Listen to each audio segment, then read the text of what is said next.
Today we're going to be looking at our Chapter 2 CSA review to help us prepare for our Chapter 2 test on rational numbers.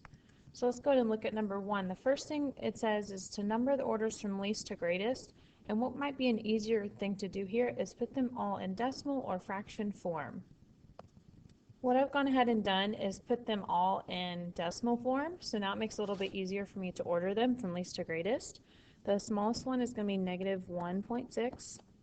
The next one would be negative 1.3 or negative 4/3. Next would be negative 0.6 or, excuse me, that's not negative, but it's still going to be next, 2/3. Check these off as we go. The next one is going to be 0.8 or 4/5. And the last one will be 0.9. So final answer would need to look like this on your test. Number 2 and 3, you're just completing the statement using less than, greater than, or equal to. Remember, for negatives, if you're comparing them, the bigger the negative, the smaller the number. So actually number 2 should be greater than. Over here, it makes it a little bit trickier to tell if they're equal or not. So probably a good thing to do is be changing this fraction into a decimal. So top number on the inside, bottom number on the outside. 11 going to 16 once with 5 left over. I need to add a decimal and a 0. 11 goes into 50 4 times. 4 times 11 is 44. I get 6 left over, and what you should notice is that this decimal is going to repeat. So these are actually equal to one another for number 3. Number 4 and 5, write the rational number as a decimal. Again, you are writing them as a decimal. You're putting top number on the inside, bottom number on the out. 11 will go into 3, but it'll go into 32 times, because 2 times 11 is 22. 8 left over, bring down a 0. 11 into 80 goes 7 times, 77. 3 left over. Again, with this one, you should notice that it's repeating. So negative 3/11 is equal to negative 0.27 repeating. For number 5, same thing here. What I like to do is just ignore the whole number and focus on the fraction. So 13 divided by 20. Add a 0, drop a decimal. 20 can go into 136 times, because 20 times 6 is 120. And I have 10 left over, bring down one more 0, and 20 can go into 105 times. So if the decimal is 0.65, I just take in this whole number 2, so it's going to be 2.65. 6 says write the decimal as a fraction or a mixed number in simplest form. Remember, in order to write decimals as fractions, you have to say them in their proper mathematical form. So this would be 3 and 42 hundredths. So that means 3 is your whole number and 42 will go over 100. When you're simplifying, you can just cut these in half so that you get 21 over 50. So 3 and 21/50ths would be your answer for number 6. Number 7 and 8, this is where you start to add and subtract. Remember, different signs you're subtracting.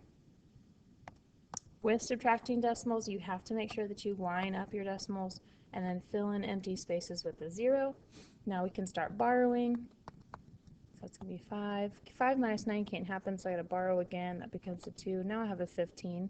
15 minus 9 is 6, 2, and 3. So 3.265. It will be positive because my larger value is positive in number 7. Number 8 is a subtraction problem, so before I do anything else here, I got to do keep change change, which will be negative 7.91 plus positive 5.28. Different signs again, so I'm going to subtract them. And borrow 3, 6, 2, so 2.63, but this 2.63 will have to be negative because right up here my biggest value is also negative.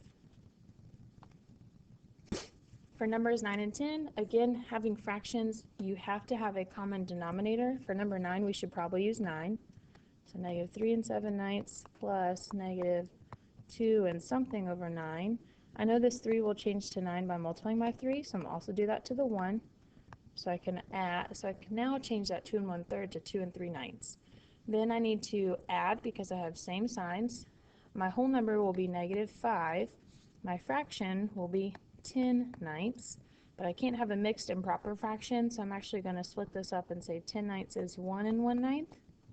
So I need to add the 1 1/9 with the 5 to make 6 1/9, and that's going to be a negative as well. Over here I have a subtraction problem, so keep, change, change. 13/4 plus positive 4 9/10. An easier way to do this might be to change them both to a mixed number. So 4 can go into 13 3 times with 1 left over, so 3 1/4 plus 4 9/10. And then I would probably use the denominator of 20, since they both can go into 20 nicely. 4 times 5 is 20, so 1 times 5 will give us the numerator here. And then 10 times 2 is 20, so 9 times 2 gives us 18. Again, we're going to add here. Oops. So 3 plus 4, the whole numbers will give us 7. And then 5 plus 18 will give us 23/20, but we need to split that up just because we can have a mixed improper. 20 goes into 23 once, but 3 left over. So I'm just going to add the 7 and the 1 3/20 together to get 8 3/20. For multiplication, remember you have to use Monkey Man. Whoops. So keep that in mind as we're doing numbers 11 and 12, since they're both multiplication. With fractions, you have to change your mixed numbers to improper fractions. So 2/5 times, not 1 1/4, but 5/4, because I did 4 times 1 plus 1. And then I'm just going to multiply straight across. Some of you know how you can cross cancel, so you'll actually get to simplify a little bit quicker than I will. 2 times 5 is 10, 5 times 4 is 20, and then that's just going to reduce to 1/2. It will be positive because you multiplied a negative by a negative. Over here for number 12, when you multiply decimals, you do not need to line them up. You're just multiplying them like a normal whole number. So technically, ignoring the decimals first and just multiplying 15 by 6. 6 times 5 is 30, carry my 3, 6 times 1 is 6, plus 3 is 9, 6 times 0 is 0, and then if I put a placeholder here and do my 0, 0 times 5, 0 times 1, 0 times 0. So I get 0, 9, 0, 0, and then I'm just counting the decimal movements. I have 2 here and 1 here, so it's a total of 3 movements, starting at the end, once, twice, 3 times, 0.09, or you can leave it as 0.090. Those both mean the same thing. And keep in mind, since we multiplied a positive with a negative, my answer should be negative. 13, you're dividing. Remember, the first number goes inside, second on the outside. Since I have a decimal on the inside here, where I need to move it is just straight up and then divide like normal. 12 goes into 4 0 times, but 42 3 times, because 12 times 3 is 36. 6 is left over here. I can bring a 0 down, and 12 goes into 65 times nicely.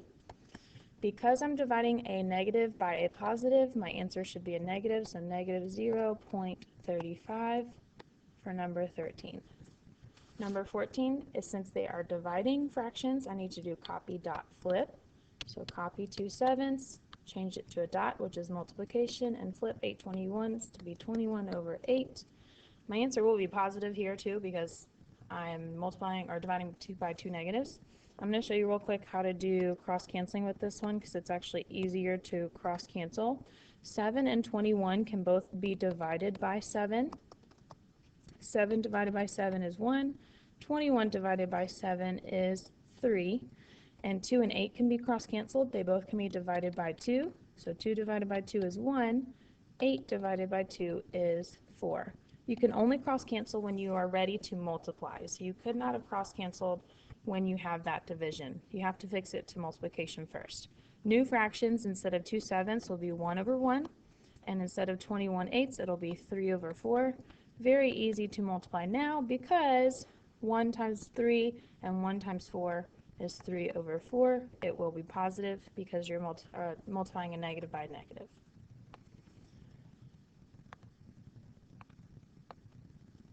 For 15, it'd probably be best to change them all to improper fractions first. So once you change them to improper fractions, you can just start multiplying straight across. So I'm just going to focus on 2/3 times negative 9/4. I can cross cancel here. The 3 can change to a 1, the 9 can change to a 3, 4 can change to a 2, and 2 can change to a 1. So 1 times 3 will be, -3, and then 1 times -2 will be 2. Now I've got this one I need to multiply with the next fraction, which is -3/2. Easy. I'll get 9/4, and that'll just change into 2 and 1/4. For number 16, dividing, we have 9.408 divided by 2.45. Remember, if it got decimals on the outside, I have to scoot it over till it becomes a whole number. To make 2.45 a whole number, I scoot it over twice, which means I'm also going to scoot once, twice here to get 940.8 on the inside and 245 on the outside. The decimal in the inside will just need to be moved straight up, and then I can start dividing.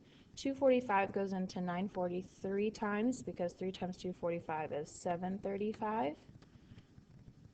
When I subtract here, I get 205 is left over, but I'm going to bring down this 8. 245 can go into 2058 8 times, because 8 times 245 is 1960. I'm going to go ahead and subtract here by 2058, and I'll get 98. I need one more 0 to complete this, and 245 will go into 980 approximately 4 times. So that's going to give us 0 remainder. And just keep in mind, my answer should be a negative because I've divided a positive by a negative. Evaluating the expression on the back page, you have to just fill in each of those fractions. So -2x means -2 times 5/8 plus -5/3. When you multiply -2 and 5/8, you're going to get -10/8 plus -5/3. If you wanted to, you could simplify 10/8. I'm not going to, just so you can kind of see where I'm going with this. I'm going to change these both of these fractions to have a denominator of 24, so I can add them. 8 times 3 is 24, so 10 times 3 will give me 30. 3 times 8 is 24, so 5 times 8 gives me 40. 30 plus 40 is going to be 70, so I'm going to have 70 24ths. So now we just have to change this into a mixed number. Okay, 24 times 3 is going to give me too much, so 72, so I'm going to have to do 24 times 2, which is 48, so that's going to be going into there 2 times. The difference between 48 and 70 is 22, so that's going to be 22 over 24, and then when I simplify, I'm going to get -2 and 11/12. That's for number 17. 18, kind of similar, you're just plugging in. I've got -0.1a, which just means times 10.5, and then minus 4.76. -0.1 times 10.5 is going to give me 1.05, and that's going to be negative, so -1.05 minus 4.76. It's a subtraction problem, so I'm going to keep change it. 1.05 plus -4.76. Come over here and just add them, and some space I've got over here. It's going to be 11, 8, and 5. So my answer for number 18 should be -5.81. For 19, it says, how much time did you spend hiking and resting? You spend 3 and 2 hours hiking, an additional 3/4 hour to rest. So you do need to add these together. 3 and 2/3 and 3/4 needs to have a common denominator. I'm going to change it to 12. So 3 times 4, 2 times 4. That's going to give me instead 3 and 8/12. And then 3/4 times 3 times 3, that's going to give me 9/12. And then when I add them together, I'm going to have the whole number 3 and then 17/12. But remember, I can't have a mixed improper fraction. So 12 that goes into 17 one time with 5 left over. So 1 and 5/12 is just going to add that back to 3 to give me 4 and 5/12 of an hour. Or you might have said 4 hours and 25 minutes, same thing. How much more time did you spend hiking than resting? And that means we're just going to subtract these two. So I already have changed these to the same denominator. So I'm just going to take 3 and 8/12 minus 9/12. Notice I can't do 8 minus 9 though, so I do have to borrow here. The 3 becomes a 2, so I can add 12/12 over here. So that's going to change to 2 and 20/12 minus 9/12. 20 minus 9 is 11. And then 2 is going to stay the same, so 2 and 11/12 more time, or 2 hours 55 minutes. For number 21, a gallon jug of milk is 3/4 full, and after breakfast it's a 1/12. Find the difference, which just means to subtract. So 3/4 minus 1/12. I do have to change this to a 12th, so multiply by 3 here. That's going to be 9/12. Minus 1/12 is 8/12. And then I'm going to divide that by 4 to simplify, and that's going to be 2/3. For this one, you buy a dog a bag food for $12.59 and dog shampoo for $4.75. So how much more did the dog food cost than the shampoo? Again, how much more means to subtract, so $12.59 minus $4.75. That's going to be 4. And borrow from over here. That's going to change to a 1. 15 minus 7 is 8. And then borrow one more time. So $7.84. The last few do need to pay close attention to. How many 2/3 ounce packages of peanuts can be made with 8 ounces? 8 ounces is your total, so you're going to be doing 8 divided by 2/3. Remember, you do copy dot flip after 8's changed to an 8/1, so 8/1 times 3/2, which is 24/2, which is equal to 12. So you're basically just dividing those types of questions. Same thing for here. A 10.5 gallon aquarium is 2/3 full. How many more gallons of water does it take to fill the aquarium? Well, first you got to find 2/3 of 10.5. How we find that is just multiplying 10.5 or 10.5 by 2/3. I am going to change that 10.5 to 21/2 and then multiply it by 2/3. Seeing very well though that I can cross cancel before I do any of that. And I get 7, okay? 7 is representing how much is in there right now, but what we need to know is how much more can fill it. So we just have to take 10.5 and subtract 7 from it, and that's going to give us 3.5 gallons. Okay? That's going to conclude our review for Chapter 2. Just make sure you go back and review it for your test so that you do well. Good luck.